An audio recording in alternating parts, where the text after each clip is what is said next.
On retrouvait la description du comportement de ces gens-là. Ce sont les tribus primitives. On regarde les images qui sont monstrueux, le visage déformé par la haine, avec des menaces, le poing, des choses comme ça. Bienvenue dans cette nouvelle vidéo pépite. Aujourd'hui, Michel Onfray réagit aux violences commises par des militants de la France Insoumise contre les maires sortants. En effet, suite à la victoire de la France Insoumise dans certaines villes populaires, on a assisté à une vague de violences inédites envers les maires sortants.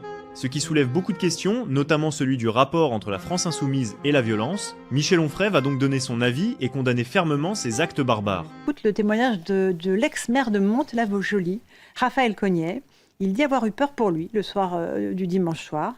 Il était là avec sa famille, ses 4 enfants qui étaient à l'étage. Il n'a même pas pu faire son discours de passation de pouvoir à celui qui a remporté l'élection, qui est un maire d'extrême gauche. Il décrit de l'hystérie collective. Écoutez. C'est complètement inédit dans une soirée électorale à Mantes-la-Jolie, et Dieu sait que des soirées électorales chaudes, on en a connu un certain nombre. Non, c'est un truc auquel j'étais pas préparé. Heureusement d'ailleurs, parce que si je m'étais préparé, je pense que je serais jamais descendu. Mais moi, je suis maire d'une ville, j'ai quand même des résultats à proclamer.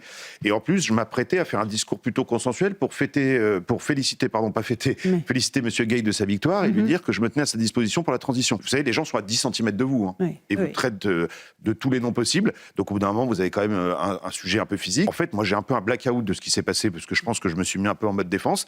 Et quand je suis remonté, ma femme m'a dit mais t'as une tête. Elle m'a dit mais j'ai cru que tu remonterais jamais. Raphaël Cognet, ex-maire donc sortant Horizon, qui témoignait sur notre antenne. Michel Onfray, comment vous qualifiez ce qui s'est passé dans ces mairies? C'est l'exercice de la terreur, à tous les sens du terme. C'est-à-dire que quand je fais savoir qu'on est dans une situation pré-révolutionnaire, même pouvoir bientôt enlever pré, et on est dans une situation révolutionnaire, vous avez 2 Frances qui s'opposent, et une France qui a choisi la violence, clairement la violence, l'intimidation. On a vu, enfin, je veux dire, des candidats des partis politiques que je ne citerai pas, mais qui sont allés intimider physiquement des gens sur place en leur disant on est chez vous, on sait vous habiter, frapper à la porte, etc. Donc il y a une terreur qui s'installe avant plus ou pire, je crois.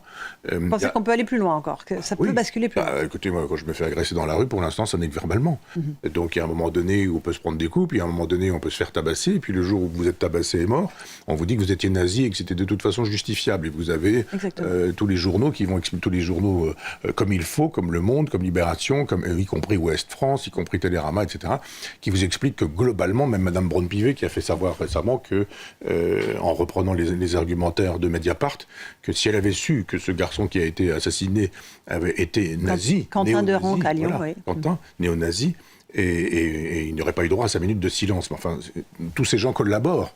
Tous ces gens font partie... Collaborent. Oui, c'est un mot important. Oui, ils collaborent. Et je pense qu'il y a un homme qui est responsable et qui s'appelle Jean-Luc Mélenchon. Parce que tout ce qu'on voit là, c'est une chose. Une autre chose est le silence de M. Mélenchon. Silence. C'est son monde, c'est sa nouvelle France. Ce sont ces bandes, ce sont ces gens qui se réclament de lui, ce sont ces gens qui veulent faire une nouvelle France en nous disant l'ancienne débarrasser le plancher, vous n'avez plus à être ici.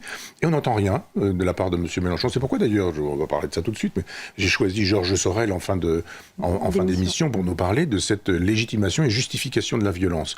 Et que fait Emmanuel Macron? Rien. Que fait le Premier ministre? Rien. Que fait le ministre de l'Intérieur? Rien. Que fait le ministre de la Justice? Rien. Ils condamnent tous, ils condamnent après coup. Mais c'est tout, vous n'êtes pas allé les insulter. Il ne me serait pas arrivé. Vous menacez à l'hôtel de ville. Les menacer physiquement, d'aller vociférer publiquement. Est-ce que c'est des comportements tribaux? Julien Aubert DLR dit ce sont des comportements de tribus.